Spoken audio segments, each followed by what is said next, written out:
Welcome everyone to a new video. Today, we'll be looking at the New World re-release. Throughout this video, we'll be looking at all the buildings alongside most of the terrain that is currently in the game, as a first look at what's going on in the developers' minds as they just re-released. The project itself looks amazing in my eyes. It's very hard to describe how it's going, but it just looked beautiful. As I joined in, I noticed that there were originally 4 teams. This time, the French have been added. The French will constantly be at war with the British, which has been recorded and also announced at several times, so now there are 2 main factions alongside factions within the game. This is very interesting now because it provides an interesting and unique perspective on the game, making it much more of not just a one-sided conflict against people, but now people have a choice of what side they kind of want to take, and overall, I'm taking a neutrality. As I began loading in, I noticed the natural beauty of the game. The mechanics and the movement are exactly the same as the original on the first release of the game in the pre-alpha, and it's quite beautiful. I love it. Of course, Robux items will be redispersed very, very shortly, and I've noted that. However, as I was spawning in for the first time, with the first alpha testers of the game, the first around 50 people that were actually being able to play the game, a lot of positive feedback from the community was given. And one of the first things that I was able to note as I began to chop down a tree was the fact that the logs are slightly different.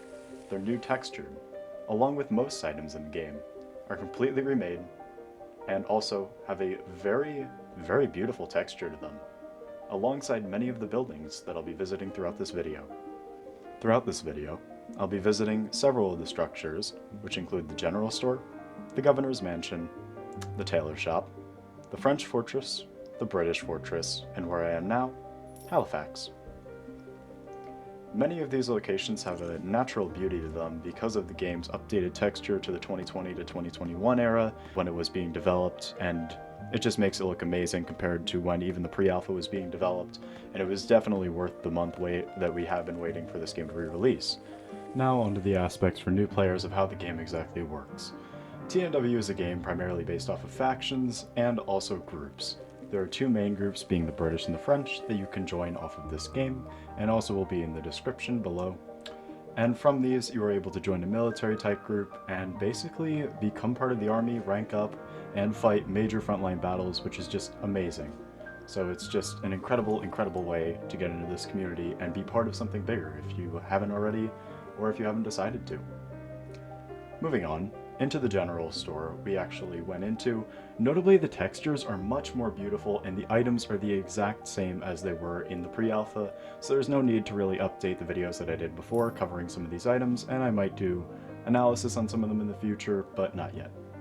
Going upstairs, I noted that there are actually sit-down chairs, meaning that they're very likely going to be able to be crafted, as well as everything that was going on during this video as well, making it actually just an amazing, amazing way to start off this game.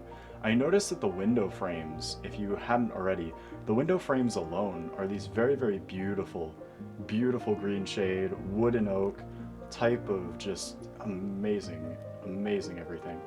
So, of course, you see the knapsacks are starting to go in. Of course, it's the pre-alpha, so it's not completely done. You do see a little bit of these odd textures around the map, but however, it does create the sense that the game is still very early on in its development, and that it's only going to get better from what it is now, even though it's already a beautiful, beautiful game. Moving on, we go into the Government House, which is the new Governor's Mansion to the game. I did mention it earlier as the Governor's Mansion and didn't correct that because it is essentially the same type of house, and what it would be considered in the original game is what this is now. It's obviously very well textured, very beautiful. I can see it as a baseline for the game and kind of the upper class basic, just to understand basically everything that it is at the moment. I didn't go on the upper floor because there's no need to at the moment, and it really didn't provide much up there anyways when I did visit it after the video. Into the tailor shop, one of the main attractions of this game overall. It is just beautiful. The uniforms were originally criticized, by the way, by a lot of the community for not looking too great or anything, And as the game actually released, looking at them, they look actually pretty good. And I would normally wear these if I wasn't already in a faction uniform. They're higher on the details, very beautiful, golden laced on some of them. The hats are what they were before, which just makes it look great. The effects on the fire, I noticed, actually did look pretty good and like an actual, nearly perfect game overall. So exiting that, it just looked amazing. And I had to go back in to check, and I did want to buy a little bit of everything, but I did end up buying up 2 hats, old tricorns, which were very fun to have, and almost invited friends to the game, which was very interesting. So exiting the tailor shop now. What I was able to do from here was to figure out that this game already has so many aspects to it, that it already looks beautiful. The islands are there, the bounties are already up, most of the original game is already where it is, and it can only look amazing past this point. The graphics on it, everything that I saw in this game that I didn't see in the pre-alpha phase just makes it look better, and it was absolutely worth the wait in my opinion. And that the safe zone also as well right here shown. The safe zone isn't too overextended from the area, meaning that people are not likely going to spawn camp. The terrain is very hilly, noticed off of all of this, and it just provides for better type trench warfare and overseeing hills and actual battle strategies that you may not see in a flat type of map, which has been shown before in this type of game. What I like the most about this is the fact that there are extremely tall trees, and that playing the game on very high graphics did not actually provide anything more to what I was doing at the exact time of this. So, meaning that the game itself really didn't have that many problems overall with when I was actually trying to record like this. However, it did actually not make much of a difference, meaning playing this game on 2 graphics and playing it on 6 graphics doesn't make much of a difference because your field of view and how far you can see in the game is not actually far enough for it to cause a problem. So that's actually just amazing, meaning you can play this with a high tier computer and you can also play with a low tier computer, and it's pretty much going to have the same MS and same ping. So combat isn't going to have too many problems based off of ping in the first place, so that's going to be great. Roaming the frontier, I noticed the majority of the map is very beautiful. It's a very large map. I would estimate it to be 1.5 times the size of the original map. It could be much larger, and it also could be slightly smaller than that. I'm not perfectly sure yet. When the map is actually released on paper, I will actually confirm that size on the next video. As I mentioned before, the trees are incredibly tall and will provide for later cover, especially with players hiding behind tree lines. It will cause major issues for opposing and attacking sides to be rushing, meaning that there is the possibility of a light trench warfare or back and forth shots of unknown positions actually on this map, because of course it is very, very bumpy. Now, over here I did see a deer, which is actually confirmation that there are animals in the game, of course, so there will be food out in the wilderness for you and, of course, anyone that is with you at the time, so it'll be actually very interesting to be able to see that in the game very early on. Skinning the deer, I was able to get both a pelt, and I was also able to get a bit of meat. What we are now visiting, being the French fortress, is a very beautiful and quick exhibit to what it actually is. It is slightly smaller than the original British fortress, however, I'm sure it'll be upped in size later, and that there will likely be a merchant added there very, very shortly upon the actual release of the game. Now, notably, they do have an islands board that also controls bounties, and a little Easter egg outside that'll be shown in a minute.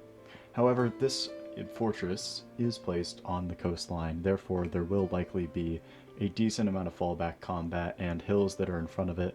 I don't exactly know where this is on the map yet, however it does not appear to be close to the other fortresses, so close combat will not likely be much of a thing.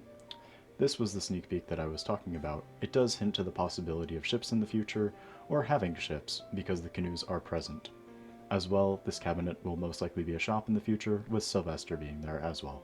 I wanted to note that the game does not look perfect at the current moment, which is quite obvious, displayed by the amount of bugs, I would say, at this point, or unfinished things in the game. However, the game is amazingly well made for this point, comparing that they've only had a month and approximately a week and a half on top of that to complete what is done now, and they have put a release date of approximately 1 week directly after this video releases of the finalized project being actually released. Of course, this is the alpha tester, so there's only 50 or 60 of us selected to actually be testing the game at the current time, mostly high-ranking people and people that have boosted and donated to the community for it to actually exist. So of course they're getting priority access to this. Noting I cannot find the native camp I was spawning in as a native so that I was able to see it.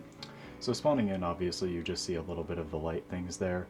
I didn't go over much of the native camp, but it's basically 3 huts, which is not too important for the moment, and it's a very, very small village. I'm sure that they're going to update that and make them much larger, so I don't cover it in this video. However, the native clothing, there is quite a few that you can craft, including from the tanning station. There are about 10 different crafts for current clothing if you're interested in getting different types. However, thank you guys for watching the video. I appreciate it very, very much. Subscribe, please. If we are able to hit 500 or 600 within the week, I'd be extremely grateful, and it would be amazing. Of course, this is the first look of the game. It is the pre-alpha. This is the testing phase, and within the week, this game will be completed and 100% ready to play. Beautiful already as it is. It's going to be amazing, so you're more than welcome to have that.